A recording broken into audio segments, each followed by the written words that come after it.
اعوذ باللہ من الشیطان الرجیم بسم اللہ الرحمن الرحیم۔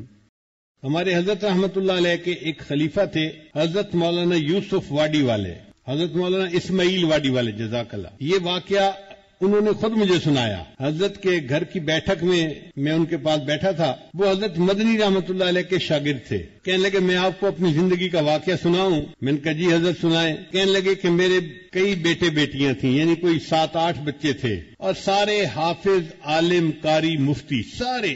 حضرت ہمارے گھر آتے، میرے بچوں کی نیکی کو دیکھتے تو خوش ہوتے اور فرماتے این خانہ ہم آفتاب است، یہ گھر تو ہر ایک بندہ اس کا سورج کی مانند ہے۔ لیکن میرا ایک بچہ ایسا بھی تھا کہ جو فرانسیسی زبان سیکھنے کے لیے فرانس چلا گیا اور وہ ذہنی طور پہ دہریہ بن گیا۔ یہ نہیں کہ بے نمازی تھا یا بد اخلاق تھا، وہ سرے سے کہتا تھا کہ یہ مخلوق، یہ دنیا خود بخود پیدا ہوئی ہے۔ وہ لا آف نیچرل سلیکشن اور سروائیول آف دی فٹیسٹ، اس کے نظریے کا قائل بن گیا۔ کہتا تھا میں تو دین کو ہی نہیں مانتا، تو میں کیا کروں؟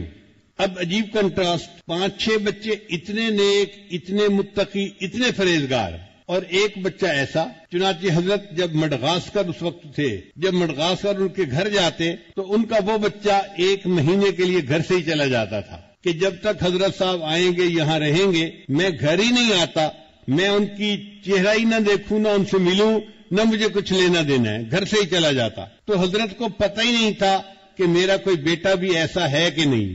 فرماتے ہیں ایک دن میری بیوی نے مجھے کہا کہ دیکھیں اگر جسم کے سطح والے حصے پر بھی کوئی پھوڑا نکلا ہوا ہو نا تو طبیب کو دکھانا پڑتا ہے علاج کی نیت سے۔ میں نے کہا ٹھیک ہے۔ تو کہنے لگی دیکھیں ہمارے 6 بچے اتنے نیک ہیں اور ایک بچہ ہمارا دین سے یکسر دور ہے، خدا کو ہی نہیں مانتا، اور ہم نے تو حضرت کو کبھی بتایا ہی نہیں۔ تو آپ ایسا کرو، حضرت کو جا کر بتائیں کہ ہمارا ایک بیٹا ایسا بھی ہے، ہو سکتا ہے حضرت کے ہاتھ اٹھ جائیں اور ہمارے بیٹے کو ہدایت مل جائے۔ ماں بالآخر ماں ہوتی ہے، غم کھاتی ہے۔ وہ کہتے ہیں کہ میرے اندر جرأت نہیں ہوتی تھی کہ حضرت کا میرے خاندان کے بارے میں اتنا اچھا امیج بنا ہوا ہے، اب میں حضرت کو کیسے بتاؤں کہ میرا ایک بیٹا ایسا بھی ہے۔ ایک دن بیوی نے جب بہت زیادہ زور دیا تو میں نے جا کر حضرت کی خدمت میں عرض کر دیا کہ حضرت میرا ایک بیٹا ایسا بھی ہے، آپ نے اس کو کبھی دیکھا بھی نہیں، وہ آپ کے سامنے ہی نہیں آتا، 1 مہینے کے لیے گھر سے چلا جاتا ہے، اور آپ کو چونکہ بتانا ضروری تھا کہ آپ اس کی دعائیں مل جائیں، اس لیے میں نے تذکرہ کر دیا ہے۔ حضرت مرشد عالم رحمۃ اللہ نے فرمایا کہ اپنے اس بیٹے کو کہو کہ میرے ساتھ مل کر توبہ کے کلمات پڑھ لے۔ وہ کہنے لگے میں نے اپنی بیوی کو کہا کہ بیٹے کو کہو کہ حضرت صاحب کے ساتھ مل کے کلمات پڑھ لو۔ ماں نے بچے کو بلایا کہ بیٹے ہمارے حضرت کے ساتھ مل کے توبہ کے کلمات پڑھ لو۔ وہ کہنے لگا میں تو نہ دین کو مانتا ہوں، نہ خدا کو، نہ کسی اور کو، تو مجھے پڑھنے سے کیا فائدہ ہوگا؟ ماں نے کہا بیٹا فائدہ ہوگا یا نہیں ہوگا یہ تو ہے بعد کی بات، آخر میں ماں تو ہوں نا تمہاری، اور میں کہہ رہی ہوں کہ ایک کام کر لو تو تمہیں رکاوٹ کیا ہے؟ اس نے کہا امی آپ نے تو میرا جینا حرام کر دیا، اتنا تنگ کر دیا ہے، چلو میں آپ کے کہنے پہ ان کے ساتھ کلمات تو پڑھ لوں گا، میں نے کرنا کچھ نہیں ہے۔ یعنی پھر یہ نہ کہنا کہ مراقبہ کر، نمازیں پڑھ، فلاں کر فلاں کر۔ کہتے ہیں جب میں نے حضرت کو بتایا کہ جی بیٹے نے ماں کو کہا ہے کہ امی آپ کے کہنے پہ میں یہ کر تو لوں گا لیکن میں نے کرنا کچھ نہیں ہے، تو حضرت نے فرمایا بھئی میں نے تو کچھ نہیں کہا کرنے کے لیے، میں نے صرف اتنا کہا ہے کہ میرے ساتھ مل کر توبہ کے کلمات پڑھ لے۔ وہ بچہ راضی ہو گیا، چنانچہ ماں نے اسے حضرت کے پاس بھیجا اور حضرت نے اس کو توبہ کے یہی بیت کے جو کلمات ہیں یہ پڑھا دیے۔ اب راز اس میں ہے کہ یہ جو توبہ کے کلمات بندہ اللہ والوں کے ساتھ مل کر پڑھتا ہے نا، اس کی برکت سے اللہ تعالیٰ دل میں نور عطا فرما دیتے ہیں، اور اس کے دلیل قرآن مجید سے ملتی ہے۔ اللہ تعالیٰ ارشاد فرماتے ہیں یا ایھا النبی، اے نبی صلی اللہ علیہ وسلم،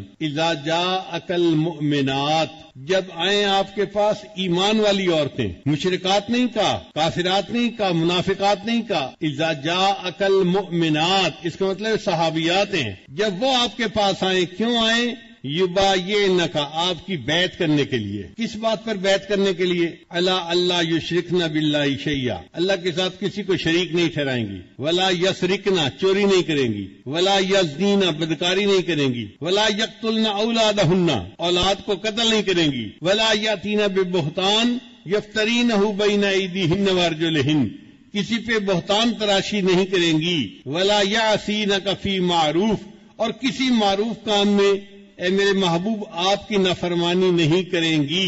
اسی کو تو توبہ کہتے ہیں کہ بندہ ارادہ کرتا ہے کہ آج کے بعد میں شریعت کے کسی کام میں نافرمانی نہیں کروں گا. اللہ فرماتے ہیں اگر ان کا یہ ارادہ ہے فبایعہن، آپ انہیں بیعت کر لیجئے، واستغفر لہن اللہ، اور ان عورتوں کی توبہ کی قبولیت کے لیے آپ استغفار کیجئے.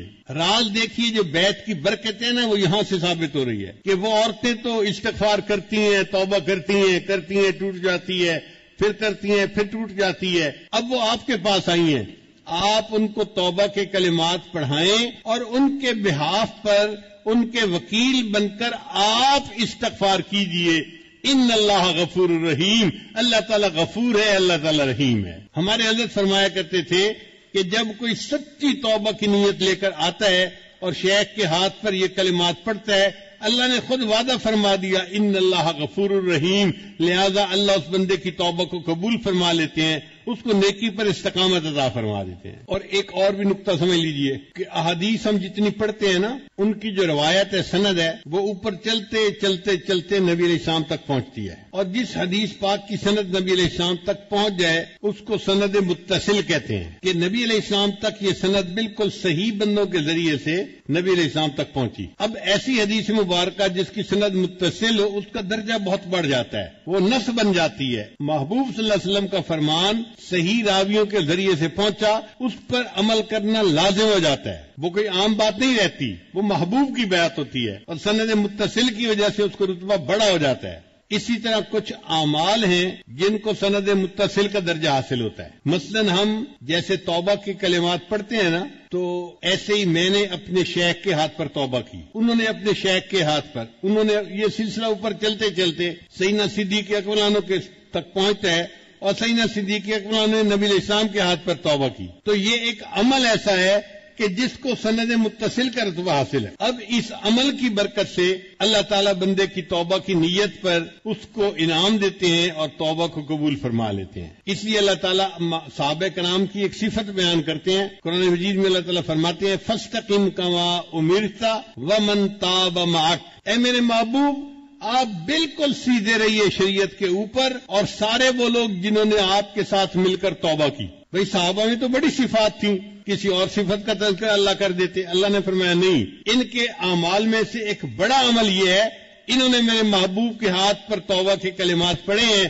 لہذا فرمایا کہ آپ بھی سیدھے رہیے اور جنہوں نے آپ کے ہاتھ پر توبہ کی وہ بھی سیدھے رہے. اس کا مطلب یہ کہ یہ جو توبہ کرنی ہوتی ہے نا کسی اللہ والے کے ساتھ، اس کی اللہ کے ہاں کوئی قدر ہوتی ہے، مقام ہوتا ہے. چنانچہ اس بچے نے توبہ کے کلمات پڑھے، اب اس کی زندگی میں تبدیلی آنی شروع ہو گئی. وہ فرمانے لگے کہ اگلے سال حضرت جب تشریف لائے تو بیٹے نے اپنی ماں کو کہا کہ میں پہلے تو 1 مہینے کے لیے گھر سے چلا جاتا تھا، اب میں گھر سے نہیں جاؤں گا، گھر پہ ہی رہوں گا. اب وہ گھر پہ رہا تو حضرت کو اس نے دیکھا، لوگوں کو آتے جاتے بیعت ہوتے ہوئے دیکھا. پھر اس نے کہا کہ اچھا امی، میں کبھی کبھی حضرت کے کھانا دے دیا کروں گا. تو کبھی روٹی سامنے لا کے دسترخوان پہ رکھ دی، کبھی پانی رکھ دیا، یعنی حضرت سے مانوس ہونے لگ گیا، قریب آنے لگ گیا. یہ برکت تھی ان کلمات کی کہ 2 سال کے بعد ایک دن اس اپنی والدہ کو کہا امی میرا دل کہتا ہے کہ میں کلمہ پڑھ کے مسلمان ہو جاؤں. اللہ کی شان دیکھیے، جو خدا کے وجود کو نہیں مانتا تھا اس نے کلمہ پڑھا اور وہ مسلمان ہو گیا. پھر اس نے حضرت کے ہاتھ پر دوبارہ توبہ کے کلمات پڑھے.